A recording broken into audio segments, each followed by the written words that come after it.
Honorable members, considering the number of members to speak the House may sit up to 8 p.m. 8 बजे तक बैठने का फैसला हुआ। नेक्स्ट श्री माननीय घनश्याम तिवारी। अभी करेंगे, अभी बोलो। माननीय उपसभापति महोदय जी धन्यवाद। मैं आपको धन्यवाद देना चाहता हूं कि आप यहां विराजमान हैं और आपने मुझे 20 मिनट का समय दिया है। जी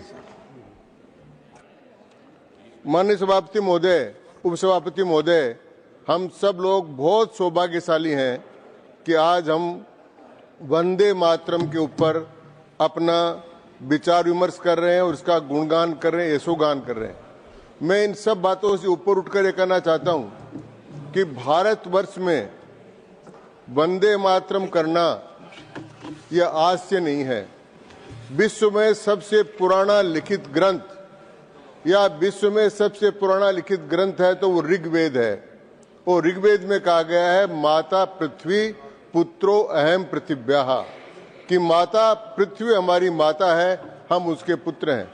इसके बाद में यहाँ कई बार अभी चर्चा हुई है माननीय सभापति महोदय, उपसभापति महोदय, कि भगवान राम का उदाहरण दिया गया। भगवान राम ने जब लंका जीतकर आ रहे थे तो लक्ष्मण जी ने कहा कि आप भैया जाकर क्या करोगे, सोने की लंका है, वहां जाएंगे तो हो सकता है भरत से भी लड़ाई हो जाए, तो आप यहीं रहो।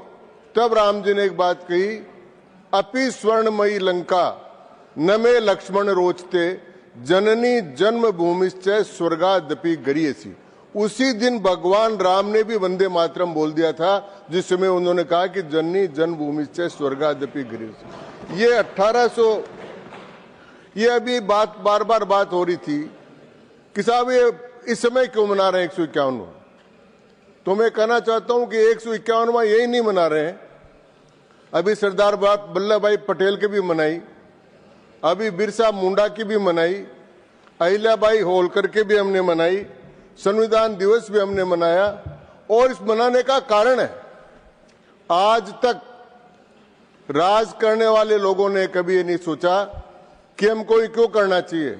हमारे शास्त्रों में वर्णन है कि नेतृत्व करने वाले को या राज करने वाले को क्या गुण होना चाहिए, तो उनका लोक संग्रह का गुण होना चाहिए, लोक संपर्क का गुण होना चाहिए, लोक आराधन का गुण होना चाहिए। और ये 3 गुण जिस राजनेता में हो वो राजनेता सर्वश्रेष्ठ है। और नरेंद्र मोदी जी ने ये करके बताया कि वो लोक संग्रह कर रहे हैं, लोक जागरण कर रहे हैं और वो भारत माता के लिए शिक्षित कर रहे हैं। इसलिए वो युग चिंतक महापुरुष के रूप में इन सारे कार्यक्रमों का आयोजन कर रहे हैं। इसलिए वंदे मातरम का आज यहाँ पर अपन चर्चा कर रहे हैं। एक बात। दूसरी बात मैं कहना चाहूंगा कि हमारे यहाँ एक ऋषि परंपरा है। हमारे यहाँ पर यह कहा गया है कि वेद अपौरुषेय हैं, किसी पुरुष ने उनको नहीं लिखा है। मंत्रों के दृष्टा थे, उन्होंने मंत्रों को देखा और याद किया और एक पीढ़ी से चलते रहे।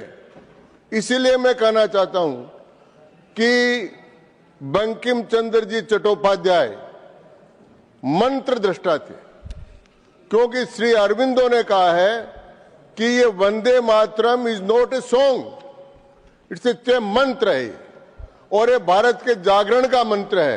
इसलिए बंकिम चंद्र जी चट्टोपाध्याय ने यह भारत के जागरण का मंत्र लिखा।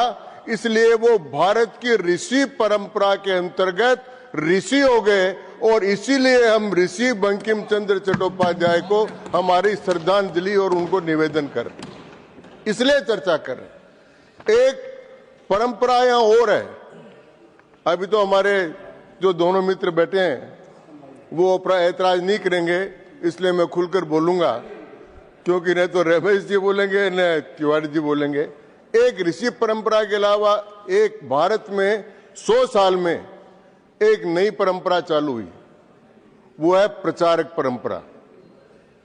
वो इन अच्छी बातों की जो ऋषिपरंपरा की बातें हैं उनका संरक्षण, उनका विस्तार, उनका प्रचार करती है। और उसी प्रचारक परंपरा के मूर्तिमंत प्रतीक है श्री नरेंद्र मोदी जी। इसलिए इन सारी बातों को वो अच्छी तरह से प्रचार कर रहे हैं, इसलिए आज हम ये मना रहे हैं। ये मुझे निवेदन करना है। मैं 1857 के बाद में जो देश में एक सुप्तावस्था आ गई थी उसको जागृत करने के लिए ऋषि बंकिम चंद्र जी चट्टोपाध्याय ने इस गीत की रचना की। और अपन सब इस बात को जानते हैं कि ये गीत पहले बंग दर्शन में लिखा गया, फिर आनंद मठ में लिखा गया, रविंद्रनाथ जी टैगोर ने गाया, ये भी सबने बोला।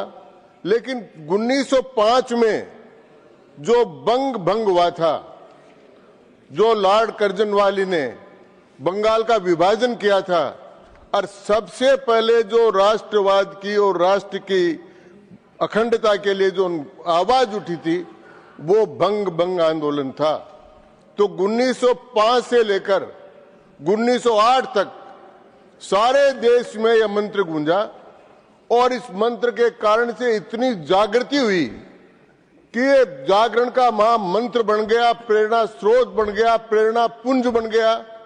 हजारों लोगों ने लाठियां खाई, गोलियां खाई, कोड़े खाए, जेलों में गए और भारत की सारी भाषाओं में इसका ट्रांसफर भी हुआ, उसका ट्रांसलेशन किया गया और उसको भिन्न भिन्न भाषाओं में बोला गया और ये गीत हमारा आगे चला। लेकिन कुछ तारीखें हमको देखनी पड़ेगी जिन्होंने इस मंत्र की, इस गीत की प्रतिष्ठा को भी कम किया और भारत के लिए भी हानिकारक हुआ।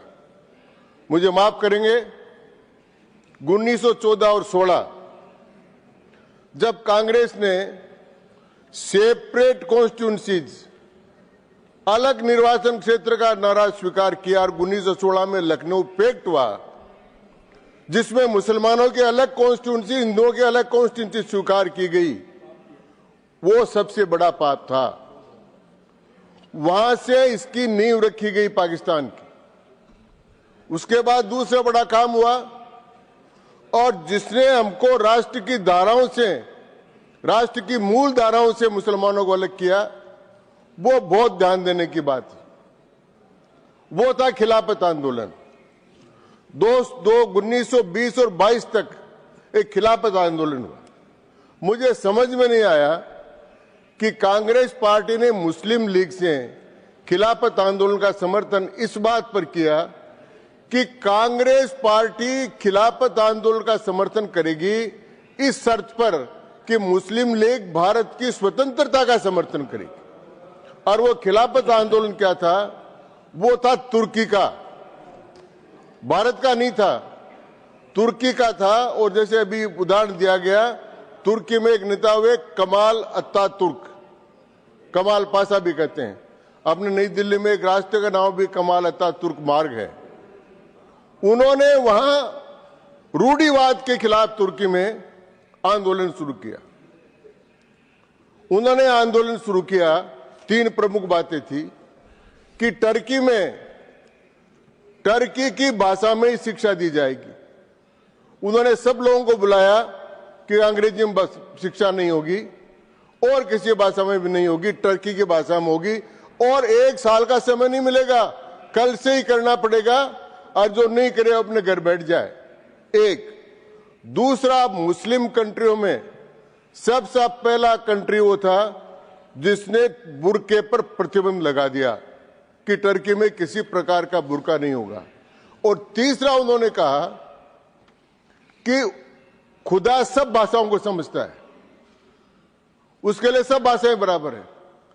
तो हमारे यहां नमाज जो पढ़ी जाएगी वो टर्की भाषा में होगी और खुदा अगर टर्की की भाषा को नहीं समझता है तो नमाज नहीं पढ़ी जाएगी। और उन्होंने तीनों बातें वहां लागू कर दी और उसके खिलाफ हिंदुस्तान में आंदोलन हुआ, उसका नाम था खिलाफत आंदोलन। वो खलीफा के खिलाफ हुआ, तो वो खलीफा था वहां, उसके खिलाफ आंदोलन हुआ, तो वो आंदोलन हुआ तो मेरे समझ में नहीं आई कि जैसे अगर ढोलक, कोई ढोलक बजाते हैं ना साहब, ये ढोलक तो बजाए दिल्ली में और उसकी आवाज आए मुंबई में, लड़ाई हो रही थी टर्की में और आंदोलन चला रहे थे भारत में, और कांग्रेस पार्टी उस आंदोलन का समर्थन कर रही थी। ये सबसे बड़ी द्विराष्ट्रवाद की नींव यहां पर रखी गई, ये कांग्रेस में हुआ। उसके बाद में 37 में कांग्रेस का अधिवेशन हुआ और 37 के कांग्रेस अधिवेशन में इस गीत को छोटा करने की बात तय कर ली गई और वहीं से भारत के विभाजन की भी नींव रख दी गई। जब इसको छोटा किया गया तो उसमें तर्क ये दिए गए कि इसमें मूर्ति पूजा है, इसमें दुर्गा का नाम है, इसमें कमला का नाम है, इसका धर्म का नाम है, इसमें विद्या का नाम है, और इसके कारण से इसको काट दिया जाए और उसके 2 छंद सुजलाम सुफलाम मलिज शीतलाम वो रखा गया और 3, 4, 5, 6 इसको काट दिया गया। ये जब हुआ उसके बाद में 1940 में लाहौर में मुस्लिम लीग का कॉन्फ्रेंस हुई और उन्होंने द्विराष्ट्रवाद की थ्योरी इसी आधार पर प्रतिपादित करके भारत की विभाजन की रूपरेखा की। अगर कांग्रेस पार्टी इस गीत को नहीं काटती, इस पर संघर्ष करती, इस पर झुकती नहीं, तो मुस्लिम लीग 1940 में लाहौर में यहां तक नहीं पहुंच सकती थी और उसके बाद 47 में इसका विभाजन हुआ। तो सभापति महोदय,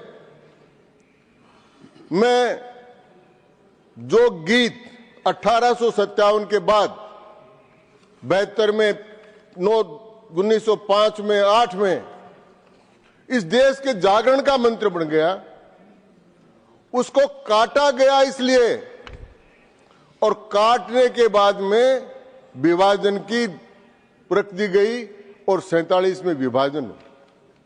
विभाजन के बाद जो बात हुई,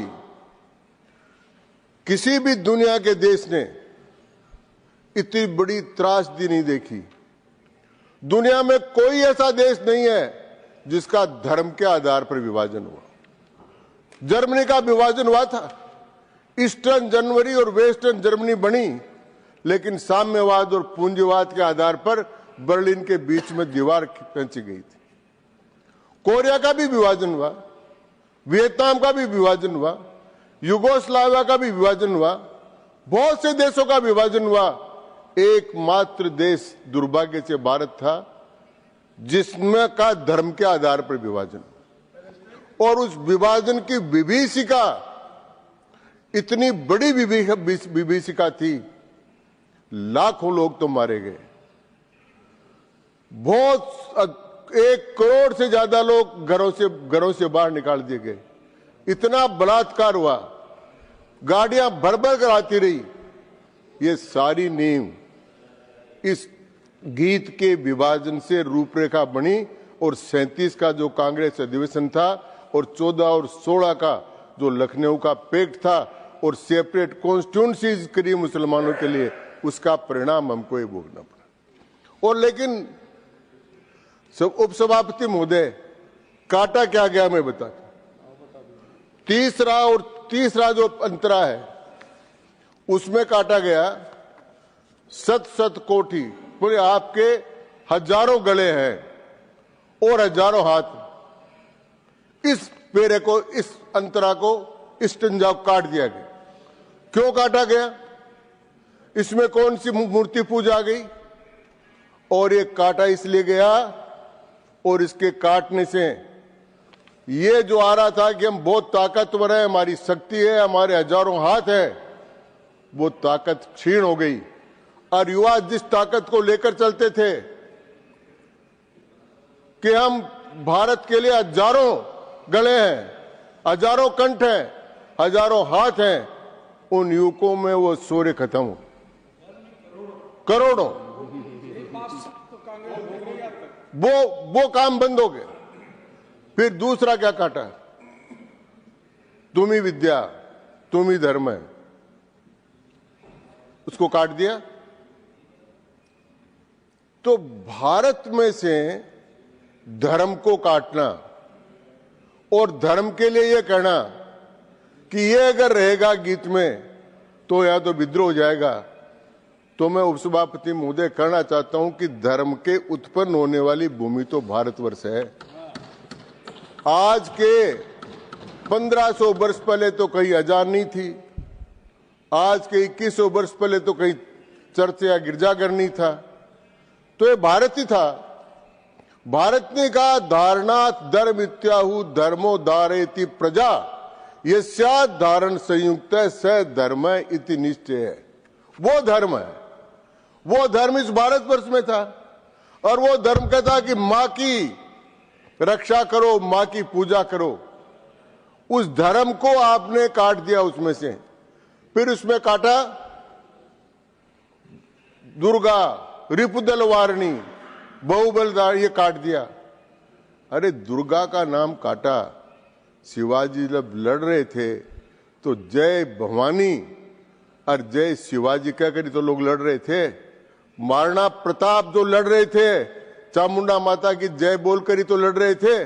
गुरु गोविंद सिंह जी के पुत्रों का बलिदान हुआ। वीर बाल दिवस हम 26 तारीख को मनाएंगे। उनका बलिदान हुआ, गुरु गोविंद सिंह जी लड़े, नैना देवी के दर्शन करके तो रो जाते थे। इतने सारे जो लोग लड़े, दुनिया के अंदर कोई इतिहास नहीं है उपसभापति महोदय। 712 ईस्वी में राजा दाहिर सेन के ऊपर पहला हमला हुआ था। उससे लेकर पहलगांव के हमले तक आ जाइए, अंग्रेजों के हमले पर आ जाइए, दुनिया की कोई सभ्यता और संस्कृति नहीं बची। भारत बचा, भारत का धर्म बचा, भारत की संस्कृति बची।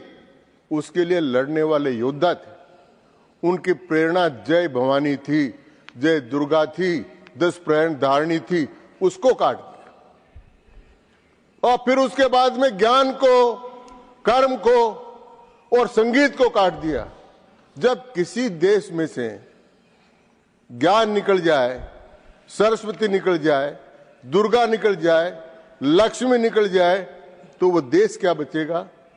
वो देश नहीं, राष्ट्र नहीं बचेगा, भूगोल बचेगा। और वो भूगोल बचेगा तो उसमें एक तो पाकिस्तान की लाइन खींच दी जाएगी और एक बांग्लादेश की लाइन खींच दी जाएगी। अगर भूगोल न होकर सांस्कृतिक राष्ट्र बनता, इस गीत के काटने के बहुत असर हुए। सांप्रदायिकता बढ़ी और सांस्कृतिक राष्ट्रवाद कम हुआ। और उपसभापति महोदय, ये राष्ट्र तो सांस्कृतिक राष्ट्र, ये भू सांस्कृतिक राष्ट्र है। इसमें व्यक्तियों का एक समूह है जिसकी समान शत्रु मित्र भावना है, जो इस देश को मातृभूमि, पुण्य भूमि और धर्म भूमि मानते हैं। उनके लिए साफ साफ का हिमालय समारंभ यावत इंदु सरोवरम तंग देव निर्मितम देशम हिंदुस्तानम समाचरेत। हिमालय का पहला शब्द है ही। और इंदु, कन्याकुमारी को संस्कृत में इंदु मानी चंद्रमा, सागर कहते हैं, हिंदू सागर। तो उसका नदु और ही तो हिंदू, यह जो देश है इसको राष्ट्र कहते हैं। इस राष्ट्र को में से अगर धर्म निकाल दिया जाए, इस सांस्कृतिक राष्ट्रवाद की स्थापना, ये जब अभी दक्षिण की उत्तर की बात हो रही थी, किसने करी? जैसे मैंने कहा राम जी ने करी, फिर शंकराचार्य जी ने करी। केरल के कालड़ी गांव में थे। अभी प्रधानमंत्री जी ने केदारनाथ में उनके मूर्ति का अनावरण किया है, शंकराचार्य जी। केरल से चलकर वहां तक गए और भारत के चारों कोनों पर चारों धामों की स्थापना की। Honorable member, we have 1 more minute of your time. You may. और ये भारत का सांस्कृतिक राष्ट्र। तो मेरा इतना ही कहना है कि आज हम सौभाग्यशाली हैं कि हम वंदे मातरम गा रहे हैं। हम क्यों गा रहे हैं? हम यहां पर बैठे हैं, हम बहस कर रहे हैं, ये सारा उन महापुरुषों की देन है। तो हमको आज ये प्रतिज्ञा करनी चाहिए। एक बात कहकर खत्म करूंगा। ये कहते आज क्यों मनाया जा रहा है, मैं आज ये बात साफ साफ कहना चाहता हूं कि जिस समय भारत का विभाजन, ये बार बार पूछा कि आप लोगों ने क्या किया, आप लोगों ने क्या किया। मैं कह रहा हूं कि एक आजादी तो स्वतंत्रता सेनानियों ने दिलाई और दूसरी आजादी आपातकाल में हमने लड़कर दिलाई लोकतांत्रिक सेनानियों ने। हम जेलों में बंद थे, मार खाने वाले थे, और हम लोग इसलिए बोल रहे हैं कि हमने दूसरी आजादी दिलाई। और एक बात और कहकर खत्म करूंगा कि जिस समय भारत का विभाजन हुआ उस समय भारतीय जनता पार्टी नहीं थी और नरेंद्र मोदी जैसा व्यक्तित्व नहीं था।